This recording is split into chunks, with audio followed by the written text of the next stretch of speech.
¿Qué está pasando en nuestro país? Nuestros jóvenes, aquellos que significan la reserva moral, física, patriótica de nuestra condición de peruanos, no están dispuestos a prestar servicio militar, lo que en otros términos sería prestar servicios a la patria. Nuestros jóvenes le dicen no, y esa historia no es de ahora. Desde hace varios años atrás, por ejemplo, jóvenes ayacuchanos no están en el valle del río Apurímac. Lo que sabemos es que en el BRAE sirven soldados provenientes de otras regiones. Esto significa que en verdad los jóvenes no son tan peruanos que en décadas pasadas. Los jóvenes no tienen la suficiente valentía para emprender un deber como peruanos.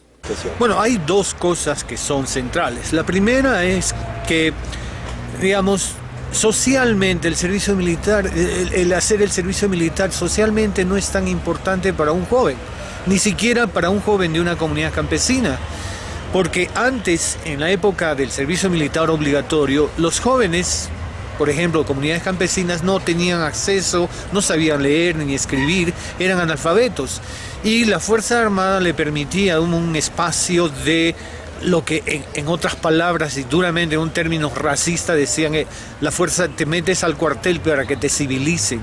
En segundo lugar, hay, digamos, cuestiones que también son importantísimas, la cuestión económica, ¿no? Y eso se ha discutido bastante. Por cierto, no se podría afirmar de esta manera. Los jóvenes peruanos se sienten tan peruanos y los ayacuchanos aún más. A todos o casi todos, por lo menos, les gustaría enfundarse el uniforme de las Fuerzas Armadas. Sin embargo, consideran que deben darse bajo algunas condiciones. Yo vestiría el uniforme militar cuando se institucionalice lo que es la profesión, o sea, la carrera militar, cuando se profesionalice o se institucionalice, e inclusive hay una carrera de moral. Porque si bien es cierto, los militares no tienen un buen trato, y uno a veces no apunta a ser ese tipo de militar, sino apunta a ser un militar que pueda apoyar a su nación, que pueda tener cierta moralidad. Creo que vestir el uniforme militar uno estaría muy orgulloso de vestirlo, ¿no? Sin embargo, esta situación, ¿qué pasa? ¿Por qué para los jóvenes el proyecto de ser parte, al menos de un periodo de tiempo de las Fuerzas Armadas, no forma parte de su proyecto de vida? Si en otros países, Estados Unidos por ejemplo, vestir uniforme militar no solo es un signo de orgullo, sino una condición para emprender inclusive cualquier responsabilidad política de jerarquía. ¿Qué pasa entonces en nuestro caso? Bueno, claro, también debería ser, digamos, para ser congresista, en fin, pero es una cuestión de prestigio, ¿no es cierto? Es una cuestión de prestigio. Pero en la historia peruana, la historia de nuestras Fuerzas Armadas no es la misma. Y nuestras Fuerzas Armadas muchas veces no han actuado, no han participado, digamos, en términos de ayudar a construir una comunidad nacional, sino de otra manera. Entonces todo eso configura una situación bien especial de las Fuerzas Armadas.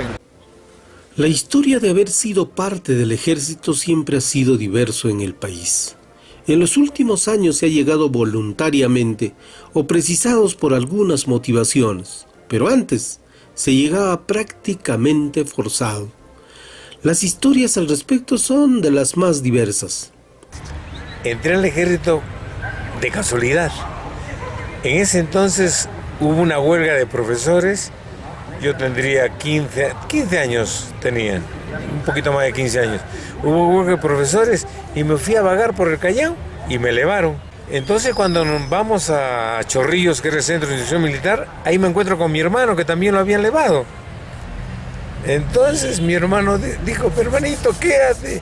Yo venía a visitar, yo a abogar para que salgas. Entonces, como no podían quedarse dos hermanos, me quedé yo y él salió, pero yo dije que tenía más edad para quedarme.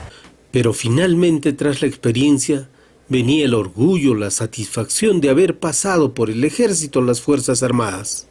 Además, por cierto, de conocer las vicisitudes internas que siempre se contaron.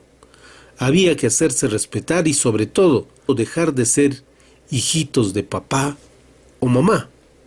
Satisfecho porque la disciplina sobre todo y valores, ¿no? Que a veces uno no los tenía bien cimentados.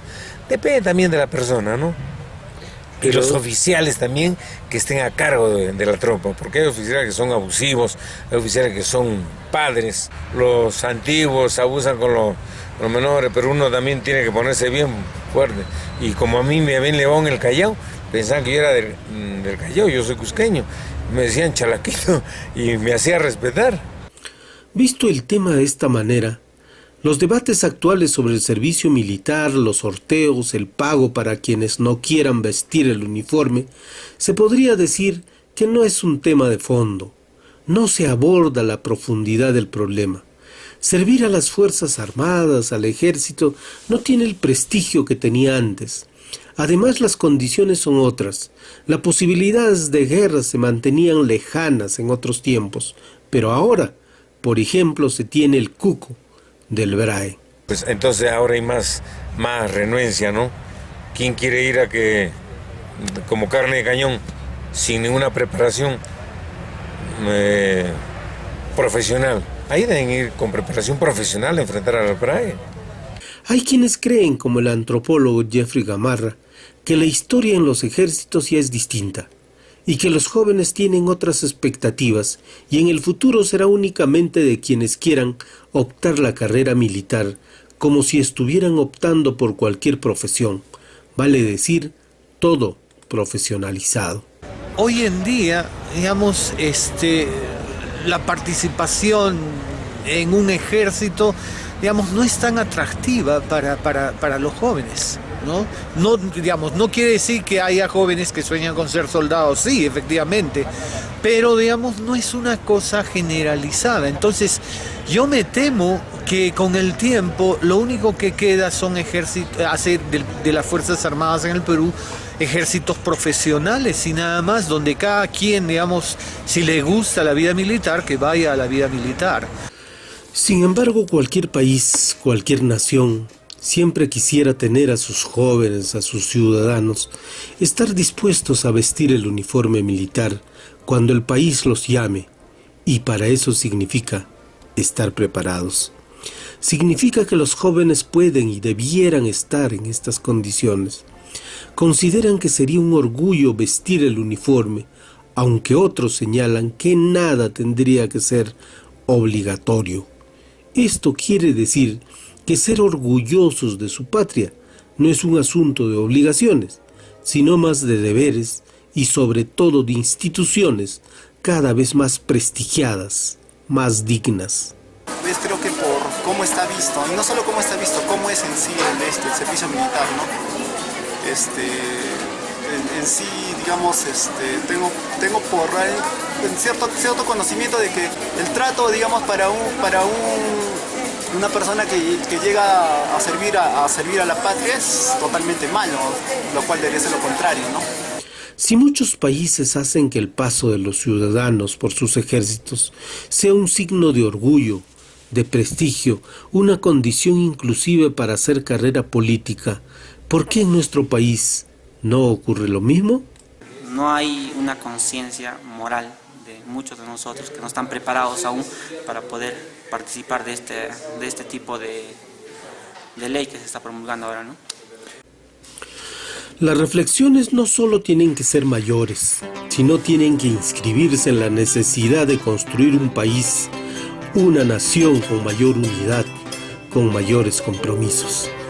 Así todos, desde nuestros jóvenes, más allá de obligatoriedades, nos sentiremos convocados porque la experiencia vale, sirve, se siente que se contribuye. Experiencia que, por cierto, no queda allí, sino que contribuye con ciudadanos que pasaron por sus cuarteles, pero es más, contribuye con hacer de todos los peruanos hombres comprometidos con su país, que seamos orgullosos de ser peruanos y por tanto de entregar todo nuestro esfuerzo, nuestra sabiduría y creatividad por hacer grande de este país. Y entonces haremos mejor las cosas que hacemos y en el lugar que la vida nos ha ubicado.